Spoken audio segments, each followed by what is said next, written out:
Nah cerita Imam Sa'rawi tadi, Sa'rawi Sa'rawi Mutawali Sa'rawi ya, Mufassir itu. Saya punya kitabnya itu 27 jilid.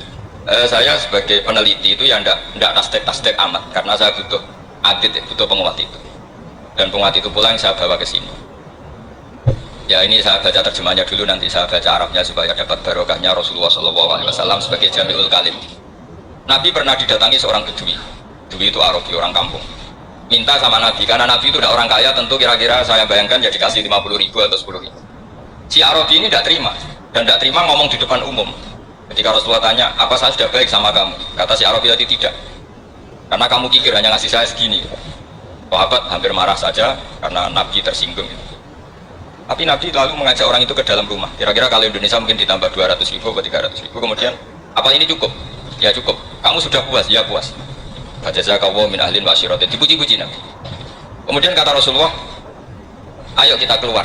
Keluar nemuin khalayak begini. Khalayak rame tadi.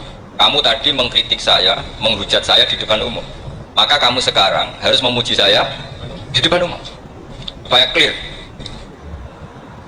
Akhirnya mau dia, oke kita mau. Akhirnya muji-muji bahwa Muhammad orang baik, dermawan gini. Nah itu dia pulang. Hebatnya Rasulullah ketika pulang kata Nabi begini, sabda Nabi begini. Kalau saja dia pas benci saya itu kok mati. Saya ulang lagi, kalau saja dia pas komentari saya buruk tadi kok mati, maka dia mati sebagai min ahlin nar karena berstatus pencaci maki Nabi. Akhirnya dia muji Nabi itu lewat disuap, lewat dikasih uang lagi. Loh itu sudah sah. Jadi saking baiknya Allah, Islam suapan itu juga sah. Itu kan muji Nabi itu karena di suap. Makanya ini penting. Jika dalam khazanah Islam itu memang agak aneh-aneh. Jadi di antara ceritanya dalam hukum-hukum Islam itu ada orang fasiknya minta ampun, tapi minta karena iman sama hadis bahwa nanti kalau ada orang mati disaksikan orang dua, apalagi kalau 4 min ahli jannah, maka dia min ahli jannah. Itu dia fasiknya minta ampun, nyewa orang. Nanti kalau saya mati bilang saya orang baik. Betul. Setelah dia mati bayar. Ini baik. Atau kamu nggak ada yang percaya ini saksi bohong. Tapi sama Allah diampuni karena kesaksian suapan. Lalu berarti jangan ngalah suap ya, ada ngalah suap, ngalah sedekah. Karena sekarang kalau ada caleg bayar katanya sedekah. Ya sedekah terpaksa. Ini penting saya utarakan karena apa? Allah itu menilai itu tidak sama dengan pikiran kita. Makanya kubu sebelah itu terlalu ekstrim, memaksa Allah berpikiran kayak dia. Satu karena kurang ngaji, nomor dua ya tadi emosinya lebih tinggi ketimbang intelektualnya. Ini penting saya utarakan. Ternyata orang yang nyuap tadi apa nilainya plus, yaitu dia iman sama dawai Rasulullah SAW. Kalau yang namanya saksi itu penting, cuma dia mendapat cara itu lewat suap. Tapi kan iman kalau dawai Nabi itu benar, kalau ada saksinya pasti min ahlil jannah. Terus dia nyari saksi harus dibayar. Sekarang sampai iya 1 jutaan. Sekarang saya tanya di KPPS atau di mana-mana saksi pemilu itu dibayar enggak?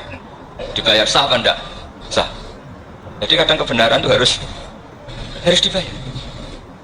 Ini penting saya utarakan karena ada orang perempuan cantik dirayu, digaji supaya main di klub dibayar jadi orang maksiat. Lalu mungkin ada ustadz gaji dia, bayar dia supaya mondok. Nggak tahu terusannya apa, terus dibayar apa enggak tahu saya. Pertanyaannya ketika kamu bayar kemudian jadi santri, itu kamu dosa nyuap apa dosa sedekah membiayai proses kebenaran? Sedekah. Tapi kalau yang bayar untuk jadi pegawai klub maka membiayai kemaksiatan. Maka pembiayaan ini penting secara fikih. Arahnya kemana? Ke hak apa ke batil? Jika di Fathul Mu'in diterangkan misalnya ada orang layak jadi pemimpin dan kemudian rivalnya itu orang yang menyesatkan atau calon perusak bangsa, ya maka calon pemimpin yang soleh itu wajib berkompetisi meskipun dibadlil mal. Karena kalau yang memimpin orang fasik, kampung ini rusak. Kalau yang memimpin orang soleh, kalau nggak bayar juga nggak jadi, maka wajib bayar. Lah yang soleh bayar ini berstatus sedekah, tapi yang batil ini berstatus suap. Kenapa demikian? Karena yang namanya riswah atau ada yang baca ruswah adalah pembayaran untuk menghakkan barang batil dan membatilkan barang hak. Sementara pembiayaan orang soleh adalah untuk memperkuat hak. Nah orang tuh nggak tahu, yang ngajinya ada hatam-hatam tuh taunya pokoknya ar-rosi wal murtasi benar. Tapi nggak pernah mikir lalu definisi riswah atau ruswah itu apa. Ini bukan provokasi supaya semua calon bupati gubernur nyuap, enggak, hanya nyuruh mereka sedekah saja. Jadi kalau nggak jadi, tapi sedekah betul ya, kalau nggak jadi ya tapi ikhlas, mau dari awal memang sedekah. Soal gremeng ya bawaan manusia gitu ya. Ya nggak apa-apa namanya tetap gremeng. Ini penting saya utarakan, makanya menurut saya itu bangga dengan Pak Hamid karena sepupu mbah saya itu karena alimnya. Meskipun banyak orang mensifati beliau wali dan memang wali betul, tapi saya tetap menstatuskan beliau orang alim. Yang dari kelaziman alim itu beliau wali. Jangan dibalik, wali dulu baru alim. Karena dalam beliau orang Lasem dan kaidah di Lasem itu fakullu alimin waliyullah walaysa kullu waliyillah aliman. Jadi kalau kaidah di daerah Jawa Tengah itu semua orang alim pasti wali, tapi kalau wali tidak mesti alim. Sehingga kalau menstatuskan alim itu keren, kalau di Jawa Tengah status alim itu keren. Dan soal keramat yang kaitannya dengan Mbah Mun itu masyhur itu dulu ketika Pak Hamid santai-santai sama Pak Taifur sama keluarga. Beliau mau istirahat, kemudian yang datang Kiai Maimun, Mbah Mun zaman itu masih dipanggil Gus. Opo Pur, ada Pak Taifur di situ. Kata Pak Taifur, kalau manggil Pak D itu Gus Mun itu. Dan itu Pak Hamid ngendikan rojulun alimun, ada Pak Taifur orang lelaki yang alim yang wali. Beliau muji Mbah Mun juga alimun dulu, rojulun alimun wali. Ini penting saya utarakan karena kesanatan keilmuan beliau jelas dari beberapa keluarga di Lasem. Karena di daerah Fakhriyah itu yang tempat lahirnya Pak Hamid juga lahirnya mbah saya. Itu bahkannya sudah orang alim, termasuk Kiai Sidik Jember itu juga lahirnya di kawasan pondoknya Pak Hamid Fakhriyah. Dan Kiai Sidik punya anak yang namanya Ahmad Sidik yang jadi apa? Rois Am yang sekarang ada Gus Wirjon macam-macam. Itu semuanya juga keluarga Lasem. Nah, saya cerita keluarga ini penting bukan karena tafakhur atau tabai, bukan, karena Allah itu membuat satu tradisi besar memang lewat dzurriyyah. Sehingga Allah ngendikan misalnya ulaikal ladzina an'ama Allahu 'alaihim minan nabiyyin min dzurriyyati Adam wa mimman hamalna ma'anu wa min dzurriyyati Ibrahim wa Israila wa mimman hadaina wastabaina. Karena tanpa dzurriyyah itu nggak ada tradisi, nggak ada kultur. Misalnya saya menjadi hafal Quran dulu, bapak saya itu tiap zaman Pak Hamid masih sugeng, yang semaan di sini itu pasti bapak saya, namanya Kiai Haji Nur Sa'id. Kadang diajak baca Quran di kamarnya Kiai Hamid. Karena kalau bapak saya itu mantu ponaan sama Pak Hamid. Itu dulu bapak saya memotivasi saya supaya hafal Quran itu gini, kowe kudu hafal Quran. Nak kowe hafal Quran, iku kepaten obor. Kok anak merapal luwih duwe alasan. Jadi kalau ada Gus tidak alim itu mesti salah bapaknya. Karena kalau bapaknya bisa baca Wahab, anaknya mau baca primbon itu malu. Tapi kalau bapaknya sudah bacanya WA, anaknya jadi primbon. Era cucu sudah dukun. Era cucu sudah kayak Dimas Kanjeng, nanti itu pasti. Karena nggak ada rasa malunya. Tapi kalau bapaknya alim, baca Wahab misalnya, juga kona'ah, anaknya juga itu figurnya, cucunya juga gitu figurnya, makanya disebut dzurriyyatan ba'duha. Ini penting. Dulu Mbah Mun itu sering ngijazahi saya, itu persis ijazahnya bapak, ijazahnya Mbah Hamid. Kalau punya amplop itu ya dibeda-bedakan, ini amplop dari tamu, ini dari pejabat, ini dari orang fakir. Jika penggunaannya juga sesuai itu, tidak serampangan. Karena dianggap amanat, kalau kita salah tasarruf maka menjadi hisab. Kalau sekarang nggak salah dikumpulkan. Orang desa salam template wadol pitik kuru wedhus kuru ambek gusi tuku HP seri terbaru itu kan kasihan ya. Padahal si salam template itu ibunya kerja di Malaysia, mungkin gelantungan ngecat tembok di Malaysia. Hasil salam template digugus tuku HP terbaru itu kan gak imbang. Nah tuku tasbih kan sumbut itu. Ini bukan nyindir tapi ngamuk jadi. Jadi ini penting karena semuanya itu ada hisabnya, walatus alunna yauma idzin anin. Karena tradisi ini harus kita teruskan ala qadri itu. Karena itu nanti yang mengawal ilmu. Kemudian termasuk tradisi mengakui santri goblok, ini penting. Itu nggak ada santri sebarokah santri goblok. Makanya dulu Mbah Mun, Mbah Hamid, Kiai Alim itu harus sama santri goblok ya ada benci. Nggak kayak sekarang semua orang bikin sekolah unggulan. Sekolah unggulan itu kritik saya hanya memproduksi orang-orang yang nantinya mendapat. Kalau kamu punya santri hafal Quran, nanti hadiahnya umroh, tanglanya umroh. Santri pinter hadiahnya beasiswa. Tapi hubungannya sama negara itu mendapat. Sementara santri yang goblok hidup di pedalaman Kalimantan karena di sana belum ada masjid, bikin masjid. Bagian hartanya dipakai masjid, sebagian hartanya dipakai bangun masjid. Ini yang goblok pendiri masjid, yang pinter pengajian di masjid dibisarohi uang kas masjid. Artinya gini, ya kalau halalnya halal, tapi kita mbok yoroh hikmahnya orang-orang goblok itu. Supaya kita tetap ngaji, Rabbana ma khalaqta hadza batila. Semua ini ada gunanya. Subhanaka ma khalaqta. Jadi semua ini ada gunanya. Maka bagi santri-santri yang goblok, tolong nanti saya difatihai karena saya ini pembelaan. Loh yang ngomong biar saya, karena saya terkenal santri pinter. Kalau yang ngomong sampai goblok kan nggak ada yang percaya. Oh, padune podo gobloknya gitu. Yang ngomong harus saya. Saya itu niru Rasulullah Shallallahu Alaihi Wasallam. Nabi itu kalau ada santri bakat pinter itu diwaris surat usung nang mulai pinter. Banyak itu. Balibu ani walau ayah ada sahabat ngaji hanya diajari idza zulzilatil ardu sudah kamu pulang sudah pinter.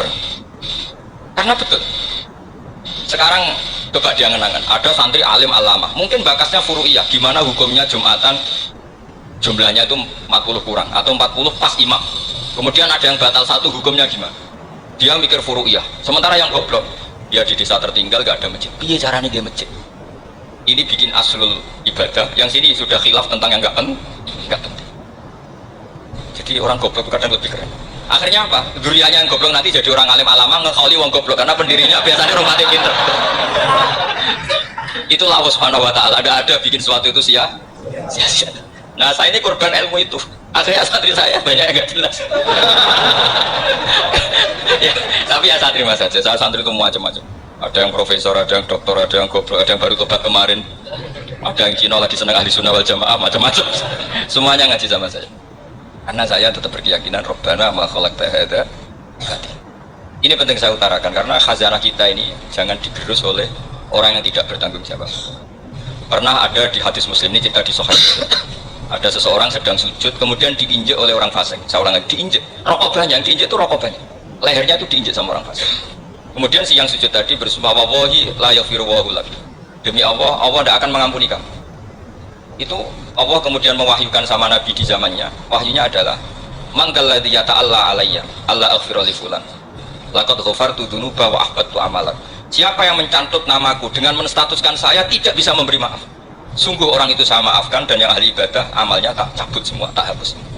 Karena Allah itu nggak boleh distatuskan sesuai keinginan kita. Kita sedang soleh terus mengatakan orang lain tidak soleh, Allah tidak akan ngampuni. Ngampuni tidak, itu wilayahnya Allah dan Allah yaf'alu ma yasha. Dan Allah berkali-kali memaklumatkan dirinya yaghfiru liman yasha wa yu'adzibu man yasha. Tapi ini kubu sebelah nyifati Allah hanya wa yu'adzibu, kubu sebelah kan gitu. Tidak pernah kalau Allah disifati yaghfir.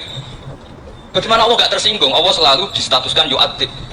Kira-kira kalau Allah kan gini, saya ini bisa yu'adzib, bisa aghfir, kenapa status saya tinggal yu'adzib? Ini ngaji di mana? Khatam enggak gitu kan. Makanya resikonya ahli sunnah itu masyhur tuh Pak Hamid Pasuruan. Tamu macam-macam diterima. Ketika orang benci Golkar itu ada tamu dari Golkar juga diterima. Ketika orang nggak mau diberi hadiah oleh orang Golkar, Pak Hamid ya diterima. Bilang ke bapak, mau aku lo mau vendor, duit enggak ono gunane dhewe. Sing marai rawan hisab itu kan kamu dapat uang nggak jelas kemudian kamu pakai pribadi. Kalau orang-orang soleh kan nggak pernah dipakai, kan aman saja. Loh, dihisab apanya? Wong hanya peralon, kalau istilahnya Pak Hamid itu peralon. Datang diberikan orang lagi, datang diberikan lagi. Kalau kena kamu kan hisab. Terus kamu nyate makan wareg glegeken. Wah itu uangnya nggak jelas dipakai nyate glegeken, ya mesti hisab. Kalau nggak jelas ya disedekahkan. Kalau ingin bebas apa? Bisa. Tapi kalau sering sedekah biasanya nggak bebas dari miskin. Tapi kalau kamu wali kan tetap ya Pak Hamid itu masyhur bisa kok. Tapi kan nggak jadi miskin. Kamu nggak terkenal sakot tapi miskin. Ini nggak wali. Ini penting. Jadi kebanyakan orang ekstrim karena mensifati Allah Taala itu hanya dengan status yu'adzib, tidak dengan status yaghfir. Dan itu mereka harus ngaji lagi. Kurang apanya Rasulullah SAW? Nabi sebagai manusia benci sekali sama pembunuh Hamzah karena qatilu ahabbin nasi ila Rasulillah. Itu sama Wahsy. Siapa yang nggak tahu Wahsy? Qatala ahabban nasi ila Rasulillah, itu qatala Hamzah. Dan ketika Nabi nyuwun sewu maksud no Wahsy, Allah malah nurkan ayat laisa laka minal amri syai'un aw yatuba alaihi. Ada pilihannya aw yatuba alaihi. Apa yang terjadi? Justru Allah mentobati Wahsy. Memaafkan Wahsy, mentobati Wahsy. Ada sahabat yang dipuji Nabi Hamamatul Masjid, akhirnya suul khotimah. Kita tahu ceritanya siapa? Sa'lab. Makanya kata Mbah Mun sering cerita ke saya. Banyak orang darani saya itu tidak jelas, kata Mbah Mun, karena saya sama siapa saja baik, sehingga banyak yang nuduh saya itu tidak jelas. Kata beliau, ulama paling jelas ya saya ini, karena masih orisinil kata beliau. Tapi pakai bahasa Jawa, karena tadi Mbak Idris bilang ada yang MA ya, Madura asli tadi, makanya saya terpaksa bahasa Indonesia tadi. Kata Mbak Mun, ulama paling jelas ya saya, karena saya menyikapi siapa saja baik, karena di hati saya hanya membaca laisa laka minal amri syai'un aw yatuka alaihi ma yu'adzibah. Kenapa kamu vonis si buruk? Bisa saja nanti baik. Yang sedang baik bisa saja nanti bu. Kalau nasib seseorang nggak jelas, kenapa kamu sikapnya jelas? Jadi orang-orang nggak ngaji itu memaksa orang lain jelas. Ini kubu sebelah pasti salah, ini pasti benar. Oh manusia kok dipasti-pastikan gimana? Kita ini tidak nabi. Kalau nabi maksum pasti benar. Kalau sampai apa? Maksum bisa. Jadi ketidakjelasan para ulama ini berdasar konstitusi tadi bahwa itu wilayahnya Abu. Ini penting saya utarakan. Jadi penting sekali. Jadi orang yang sedang fasik sekarang bisa saja nanti tobat, yang sedang sekarang soleh bisa saja nanti masalah. Jika Rasulullah tetap mengajarkan ya muqallibal qulub tsabbit qalbi ala dinik. Jadi kalau ngaji itu khatam itu begini misalnya ya, saya pernah ngaji Ihya, belajar Ihya khatam, bahkan saya punya takrirannya berdasar kitab-kitab sarahnya Ihya. Kalau ingin tahu sanadnya sarah Ihya, ya misalnya Gus Idris ini, Idris ngaji Pak Hamid Pasuruan, ngaji Mbah Dimyati. Mbah Dimyati ini ngaji sama kakaknya Kiai Mahfud Termas, Kiai Mahfud ngaji sama abahnya Kiai Abdullah, Kiai Abdul ngaji sama abahnya Kiai Abdul Manan. Kiai Abdul Manan ini mulazim terhadap Sayyid Murtado Az-Zabidi. Jadi kalau santri Salafiyah ini ya kira-kira tokoh Sabiah.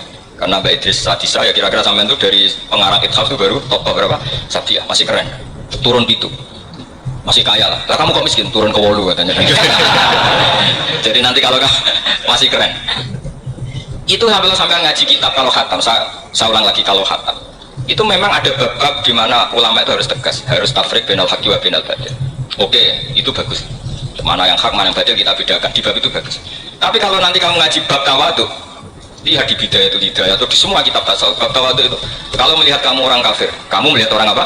Kafir. Ini aso ma'a kufri, ini maksiat wajar dia kafir. Saya ini muslim kok maksiat. Fadam bi akbar, maka dosa saya lebih buruk.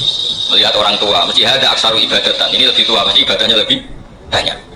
Nanti kalau melihat anak kecil, ada ashoru min nisindan, pasti maksiatnya banyak saya. Jika terus evaluasi gitu, sehingga nggak pernah takabur. Saya misalnya di sini, saya ini kan gayanya keren, duduk di atas sama di bawah. Gayanya dok, hakikatnya sama lebih sombong karena memerintahkan saya. Jadi panitianya itu, makanya saya merasa tawadhu saja meskipun berdiri. Karena hakikat saya ini makmur diperintah. Panitia ini, penyelenggara ini amir, pemerintah. Kira-kira sombong mana? Itu sekali saya tidak memaafkan, finnar itu.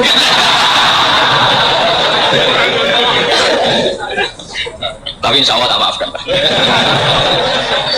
Ya masih insya Allah. Jadi ini penting. Jadi ya orang-orang yang ekstrim itu mikir keinginan Rasulullah SAW itu umatnya meninggal dalam keadaan baik. Makanya benar tadi, notulen tadi, kalau doa, kalau ingin mandi itu memang harus ada jadabnya. Tapi yang asli loh ya, jangan gaya-gayaan. Ya asli betul, yang nggak khilaf memang asli. Itu ada seorang wali doa di depan Nabi itu begini, ya Allah, saya harus jadi orang soleh. Allah diharus-haruskan itu kan nggak sopan. Ya Allah, saya ini harus jadi orang soleh. Kenapa? Sekali saya soleh, maka surroh habibu, yang senang kekasihmu. Sekali saya fasik, maka yang senang musuhmu, yaitu iblis. Tinggal jenengan milih mana, nyenangkan kekasihmu apa nyenangkan musuhmu. Akhirnya ada aku ya sudah soleh aja, soleh ini kok doa kok neror orang ini. Jadi ya Allah, saya harus jadi orang soleh. Kalau saya jadi orang soleh, surroh habibu, yang senang kekasihmu. Kalau saya jadi orang fasik, yang senang musuhmu. Sedangkan tinggal milih saja, menyenangkan kekasihmu apa menyenangkan musuhmu. Kira-kira Allah senang mana?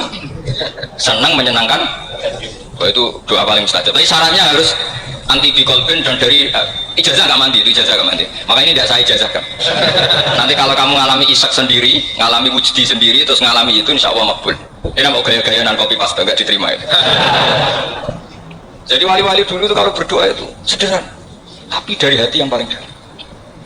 Makanya Nabi Musa itu terkenal, orang paling seenaknya sendiri dan Nabi Musa hubungannya dengan Allah. Tapi sama Allah dimaafkan karena orisinal, tidak bikin-bikin. Rasulullah juga itu, kalau sudah marah itu doanya gitu. Cuma celakanya ditiru Nirawarisman dulu itu. Nabi itu ketika perang Badar itu jelas kalah, nggak mungkin menang, sudah jelas kalah. Nabi hanya 313 orang kafir, 1000 dengan perlengkapan apa? Sudah lengkap semua. Setelah perang dilihat itu jelas kalah. Seri awal yang memang kalah betul. Doanya Nabi apa? Allahumma intuhlik hadil isobah lam tubat badal. Ya ampun Gusti, silahkan bikin kalah, tapi ra ono sing roh najenan pangeran.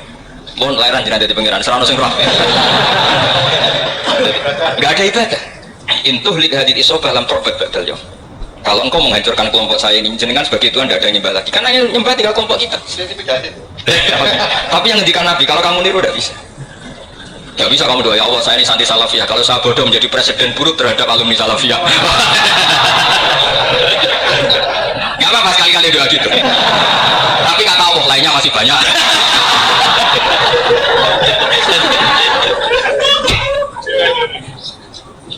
Tapi itu syaratnya tadi harus ada al-wujdi wasima. Jadi makanya Imam Ghazali punya kitab al-wujdi wasima.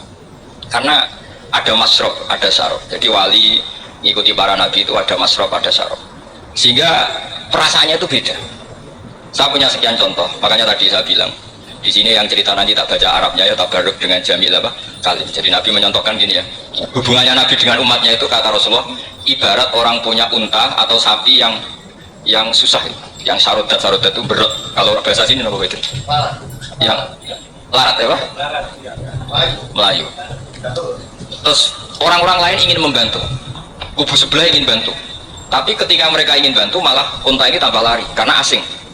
Semua selain pemiliknya ini kan bagi unta itu asing, jadi mau dibantu ditangkap tambah lari karena ini orang asing semua.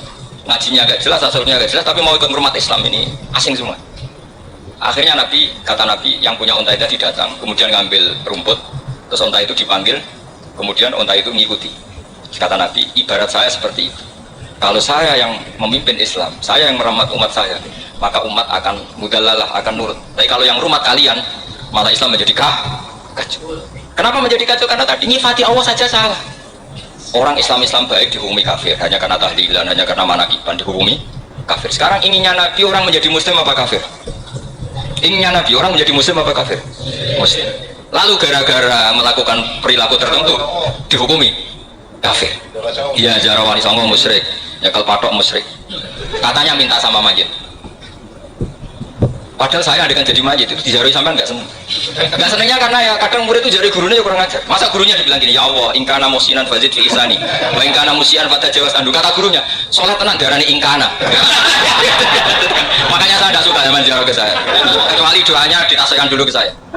Makanya nggak boleh ziarah itu pada Nabi, bisa murtad kan? Coba itu baca di depan Nabi, murtad kan? Ya Allah, kali ini baik maka gini kalau masa Nabi baiknya ingkana.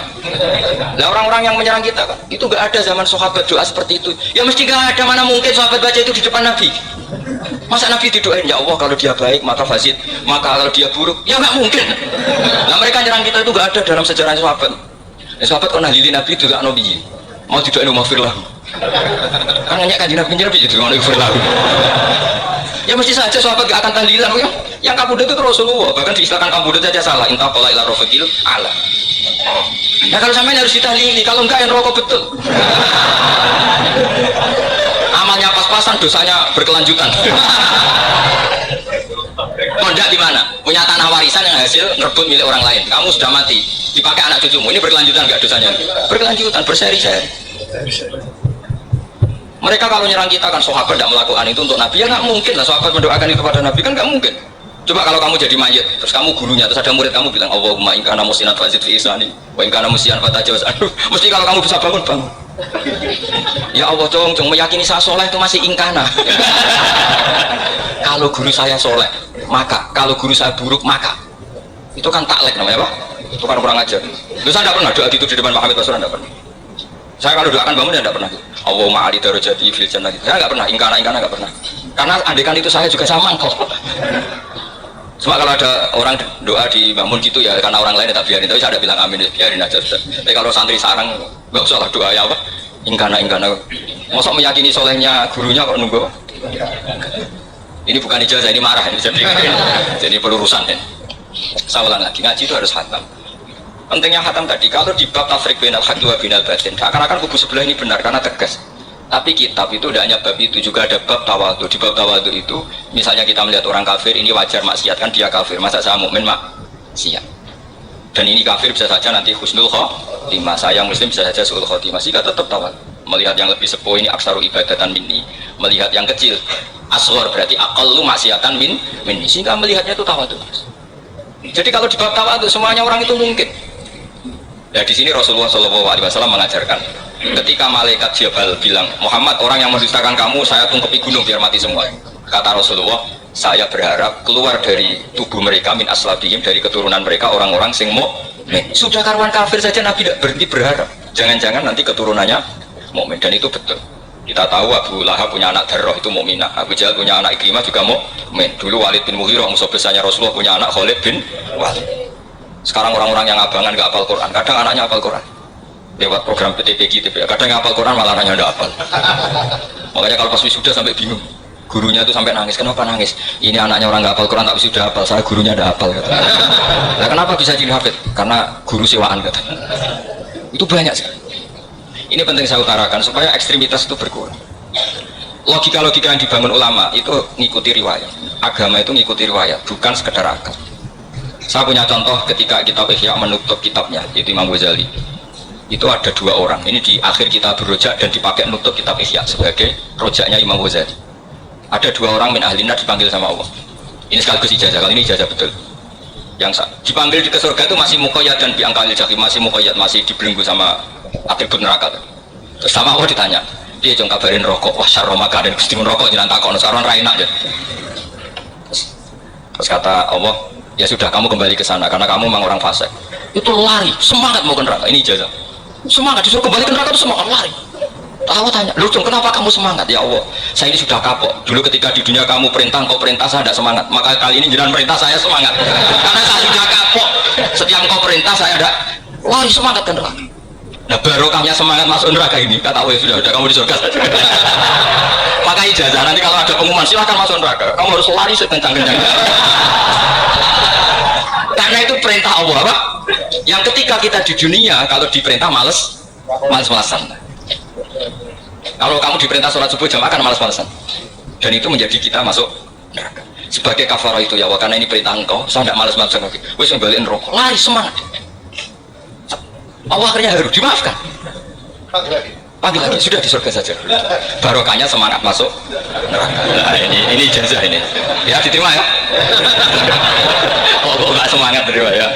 Yang kedua enggak, sudah kamu kembali ke neraka, pelengahan gitu. Enggak semangat, Allah dilihat terus enggak semangat. Kenapa kamu toleh? Ya Allah, saya tidak pernah ngira ketika engkau manggil saya ke surga, kemudian kau kembalikan lagi ke neraka. Ya sudah di surga saja, barokahnya husnudzon. Jadi ini ijazah kamu milih 2 itu, milih yang mana terserah. Artinya apa? Logika kamu itu tidak mesti masuk apa yang dilakukan oleh Allah Subhanahu wa Ta'ala. Itu logika kamu kan tidak masuk, tapi apa ya fa'alu ma yasha. Ini penting saya utarakan. Nah tapi orang-orang ekstrim itu maunya nyifati Allah dengan status yu'adzib, yantakim, jabbar, qahar. Sifatnya Allah Ta'ala itu 99, kenapa apa kamu hanya 1? Jadi tetap saja menghadapi fenomena seperti ini tetap laisa laka minal amri syai'un aw yatuba alaihim aw yu'adzib. Sehingga setahu saya Mbah Mun, Mbah Hamid Pasuruan, guru-guru kita, habaib yang alim-alim itu melihat tamu macam-macam ya dilayani semua. Karena ini ngadepi fenomena sosial yang semuanya tidak jelas. Kalau nggak jelas apa? Ya kita bisanya berharap karena afdhalul ibadah itu intidharul farad. Kalau belum Islam sekarang kita harapkan nanti. Kalau bapaknya enggak kita harapkan anaknya. Kalau anaknya belum kita harapkan cucu. Karena agama ini limangka nayarjuwo hawal yaumal akhir. Agama ini bagi yang terus berpengharapan, bukan bagi yang putus asa. Ini penting saya utarakan. Jadi apalagi Allah sudah punya rencana tadi, yang goblok-goblok di pedalaman Dayak bikin masjid, yang pinter-pinter ramen lomba untuk sangu, untuk umroh. Kira-kira memberi sama mendapat pahalanya keren mana? Memberi. Tapi tidak usah jadi goblok tidak usah direncanakan, sudah terjadi. Jadi makanya saya bela karena sudah terjadi itu, tapi tidak usah direncanakan. Nanti terus wah goblok aja terus gak apa-apa ndak. Sudah kadung ini cuma kita itu iman ya. Jadi karena yang pinter itu yang jumlahnya tidak banyak. Ini kita bully saja. Karena kamu bully pun tetap mulia kan orang pinter ini. Tapi kalau orang goblok gak dibela habis dia. Yang pinter buat dikritik kayak apa kan tetap mulia kan. Lah yang muji sudah banyak saya ngeritik saja lah. Ini tidak akan jatuh. Tapi yang goblok ini kan gak ada yang bela. Saya sebagai umatnya Rasulullah, pecinta umat Rasulullah tak bela, tenang saja. Ada hikmahnya apa? Hikmahnya orang goblok. Betul, saya itu sering ketemu dokter, ketemu profesor itu nangis. Tak tanya kenapa nangis. Bapak saya itu petani, saya di Jogja sampai jadi dekan, jadi rektor. Tapi saya sekarang rektor, anak saya sekedar SMP naik itu sudah senang. Nggak dengar kabar ketangkep BNN sudah senang. Padahal saya ini ahli metodologi. Ternyata pinter bapak saya. Karena bapaknya tadi hanya petani bisa menjadikan anaknya profesor. Tapi profesor tidak mesti bisa jadi. Anak saya naik SMP aja sudah senang. Karena Allah ingin membuktikan pinter kamu itu tidak ada artinya di depan iradatullah. Di depan apa? Iradatullah. Supaya orang tunduk.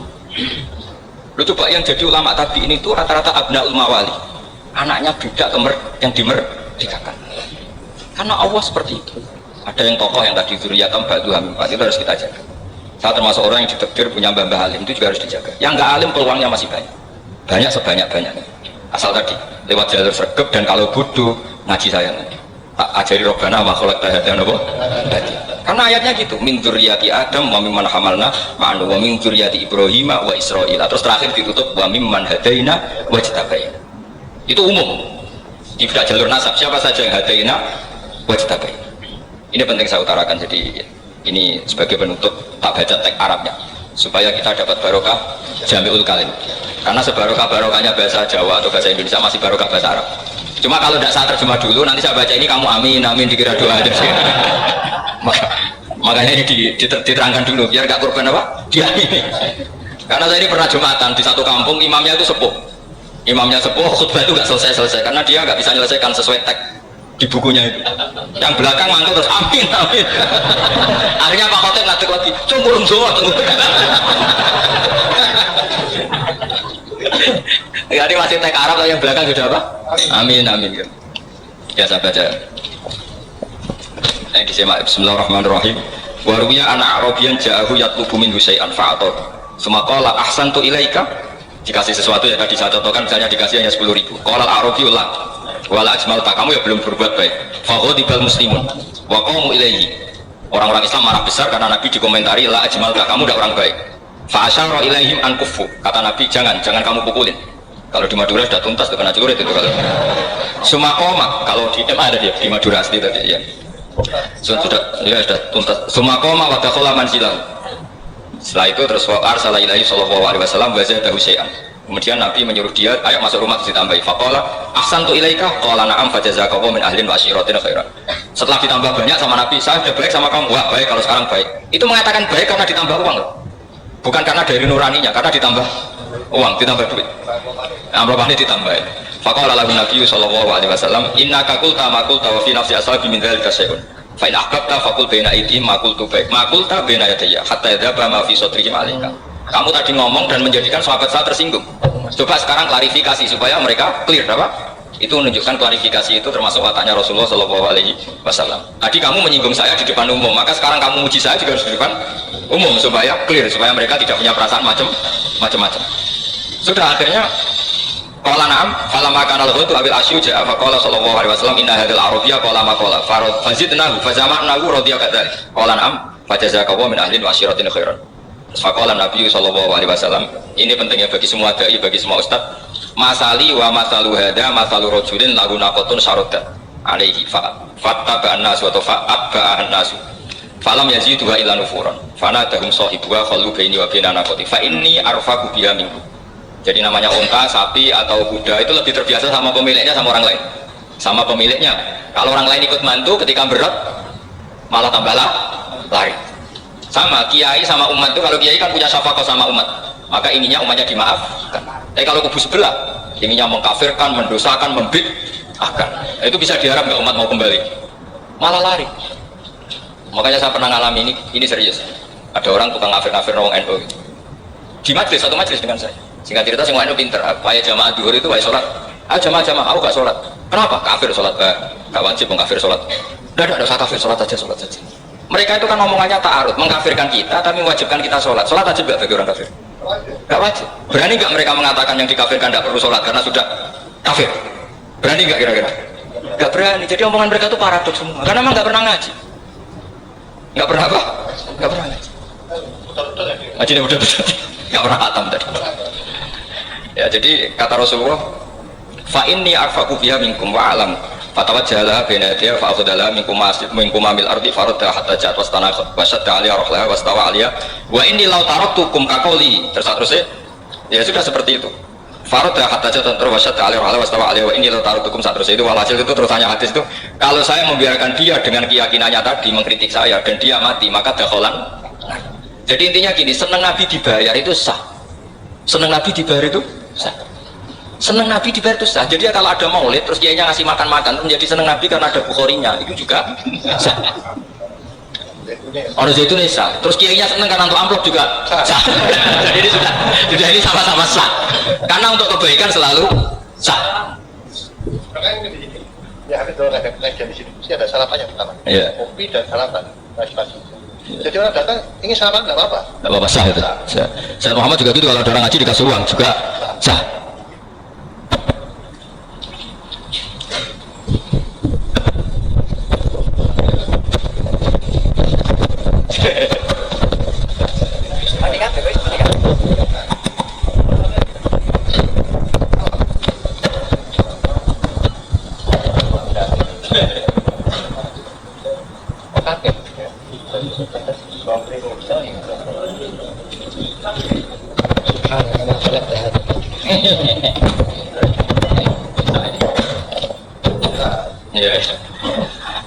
Ya, jadi ini jelas ya, jadi riwayat ini jelas. Kemudian riwayat yang ada di kitab Bukhari ketika Rasulullah didustakan, dibully. Ini wa ana mahmum ala wajhi falam astafiq illa wa ana biqarni sa'alib, yang di bawah garis itu ada yang di Bukhari. Farafatu rasi fa idzan ana bi sahabatin qad adallatni fa nadartu fa idzan fiha jibril fa nadani fa qala inna wa qad sami'a qawla qaumika laka wa maradtu 'alaika wa qad basa ilaika malakal jibal litamurahu bima syi'ta fihim. Fa nadani malakul jibal fa sallama 'alaihi tsumma qala ya Muhammad fa qala dzalik bima syi'ta in syi'ta an udbiqa 'alim al-akhsaban. Faqala Nabi sallallahu alaihi wasallam bal arju ayyukhrijahu min aslabihim may ya'budu wa wahdahu la yusyriku bihi syai'an. Jadi Nabi menghadapi yang sedang kafir saja enggak putus asa. Bisa saja mereka nanti melahirkan anak-anak yang Islam. Jadi kalau ada kiai menghina orang kafir itu jangan melihat kiai kok kancanan orang kafir. Yang benar itu kiai yang penuh harapan sehingga sama orang kafir saja berharap. Tapi sekarang enggak, kiai kancanan orang kafir, kiai kok kancanan orang fasik. Logikanya dibalik. Kiai nelateni wong kafir nak menawa anak turune masuk Islam. Kiai nelateni wong fasik nak menawa dadi soleh. Logikanya harus seperti itu. Nah, soal perang itu beda. Perang kan mereka sudah menstatuskan diri ingin bunuh kita. Tentu kita harus berani untuk mempertahankan diri. Tapi kalau kondisi normal tidak bisa seperti itu. Ini kan kondisi normal. Itu Rasulullah ya nggak boleh. Karena tadi bahkan kalau saya pernah ngaji ini di Sidogiri pernah cerita Rasulullah jajain Nabi Nuh. Ada seorang wali, pasnya Abu Hasan Asyadili. Siapa Abu Hasan apa? Asyadili. Mimpi ketemu Rasulullah jajar Nabi Nuh. Kemudian Nabi Nuh itu digojok sama Rasulullah. Kamu pernah masukkan kaum kamu, bisa saja fi aslabihim atau fi zuhurihim ada nasamatan sing tu'minu billah. Sekarang misalnya begini ya, ini orang kafir. Di sini tuh ada gen yang ribuan ila yaumil qiyamah. Bisa saja gen-gen yang sekarang masih di zuhurihim, karena kalau apa gen di lelaki diistilahkan fi zuhurihim, ini saja nasamatan tu'min. Nah sama yang nanti mukmin. Kalau dia mati kan berarti kamu membunuh calon orang mukmin berikut. Jadi, tapi ya sama. Tapi kalau kamu bilang dibiarkan, bisa saja ini ada nasama sing calon kafir. Berarti kamu membiarkan kekafir. Nah di sini hebatnya Allah. Allah bikin Nabi Nuh mewakili istihad potensi kekafiran berlanjut, sehingga beliau bilang wala yalidu illa fajirun kafaro. Paham ya kan Robbila tadar alal ardi minal kafirina dayaro innaka intadarhum yudillu ibadaka wala yalidu illa fajirun kafaro. Logika itu terwakili oleh Nabi Nuh. Logika bisa saja ini ada nasamatan untuk minubillah, itu terwakili oleh Rasulullah bal arju ayyukhrijahu min aslabihim may ya'budu wa la yusyriku bihi syai'an. Kayak apa untungnya kita jadi umat Rasulullah sallallahu alaihi wasallam? Masalahnya Nabi Nuh kan Nabi Nuh, Nabi Muhammad. Jadi kira-kira istihad kamu ikut Nabi siapa? Kalau main hantam ya ikut Nabi Nuh. Kalau main rojak berharap Nabi Muhammad. Ya sudah, sampean ikut mana? Nabi Muhammad. Ini penting saya utarakan supaya apa-apa itu terukur lewatnya.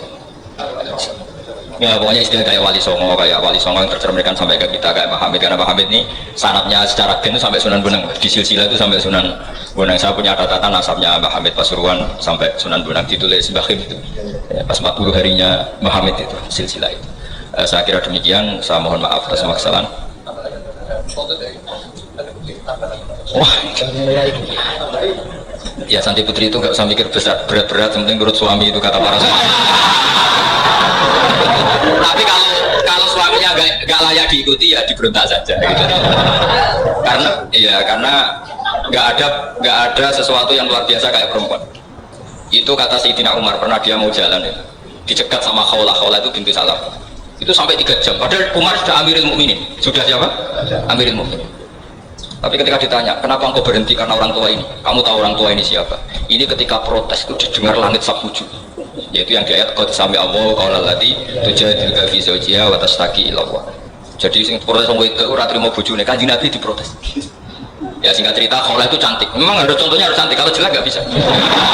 Khawlah itu cantik sekali. Walhasil dia mungkin haid atau apa, lama mungkin haid. Terus suaminya datang, Aus bin Somit ini datang. Melihat istrinya pas sujud. Di semua teks riwayat fa'ajabatu ajizatu. Makanya gambarannya harus cantik. Enggak usah diterjemah ya. Fa'ajabatu ajizatu. Singkat itu Aus itu minta dilayani saat itu juga. Si Khawlah nggak mau karena sedang ibadah, bongkong kok saya masuk dalam, nggak boleh sekarang. Saking manggilnya karena agak kesampaian. Ya, orang lanang kan gitu, mesti kotor kalau nggak kesampaian. Terus Zuhar min dia melakukan tihar anti aliyah kadhri umi. Dulu tihar dalam hukum jahiliyah adalah tolak. Setelah ditihar, Aus getulnya bukan main karena Khawlah ini cantik. Makanya contohnya cantik, karena kalau nggak cantik nggak getun. Gitu. Terus kalau nggak cantik juga suaminya ada kesusu gitu. Sudah tahu semua pokoknya gitu, benar. Singkat cerita akhirnya suaminya datang ke Rasulullah. Ya Rasulullah, saya ini sangat mencintai istri saya, tapi tadi saya keterucut di dia. Lalu solusinya gimana?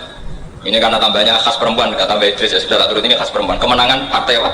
Perempuan. Tapi tidak PSI, ini kemenangan partai perempuan. Kata Rasulullah, sementara hukumnya begitu. Kalau dihar itu biman zilatit tolak. Ya sudah kamu nggak bisa kumpul lagi sama dia.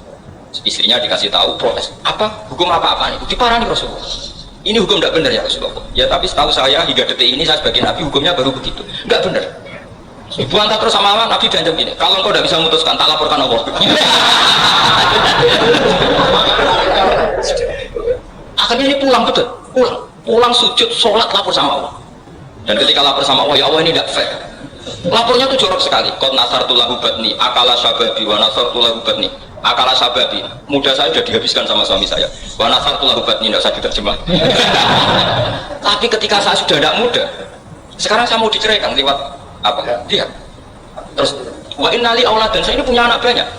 Indomam tuhum ilayya jauh. Kalau saya rawat pasti mereka kelaparan. Karena saya miskin, saya seorang perempuan. Tapi wa indomam tuhum ilayhi do. Nak tak elok bapak ya mesti tinggal wayo, kira-kira gitu. Berutuh sendiri. Akhirnya Allah jawab bahwa dihar itu tidak tolak. Akhirnya Nabi manggil dia, panggil perempuan tadi. Padahal Nabi gak dengar, itu di kamarnya sendiri perempuan tadi. Terus kau sampai Allah qala allati tujadiluka fi zawjiha wa tashtaki. Itu semua teks itu jadi. Allah mendengar perempuan lati itu perempuan tujadil kasih madoni kowe Muhammad. Dan ada tiga di padang itu enteng Nabi saja dilabrak. Wah, susah perempuan tuh repot. Nabi dilabrak. Sampai jadi surat Mujadilah. Makanya saya kalau baca Mujadilah, ada yang baca Mujadalah. Ini kaitannya dengan tasrif. Jadalah, yujadilu, Mujadalah. Karena sekali gak bisa tasrif, gak bisa jadi mufassir. Ya jadi kalau kafaru ya kafiru ya takfiron. Iya iya. Kira-kira kan gitu. Fa'ala yufa'ilu ya. Takfiran. Jadalah yujadilu, Mujadalatan. Jadi kalau Mujadalatan itu masdar, karena ini subjek pelaku mujadilah, jadi boleh mujadalah bisi wadil masdar. Dia mujadilah dengan segot isim fa'il. Karena wanita pembantah Nabi. Itu didengar oleh Allah. Makanya ayas ma'uha rabbul izzah min fawqi sab'i samawat wa lam yasma'ha Umar. Allah saja mendengar dari langit 7, masa Umar gak mau mendengar? Jadi makanya kalau Umar macam-macam orang ya wakaulah, kamu yang ngomong. Lagi dengan assalamualaikum warahmatullahi wabarakatuh.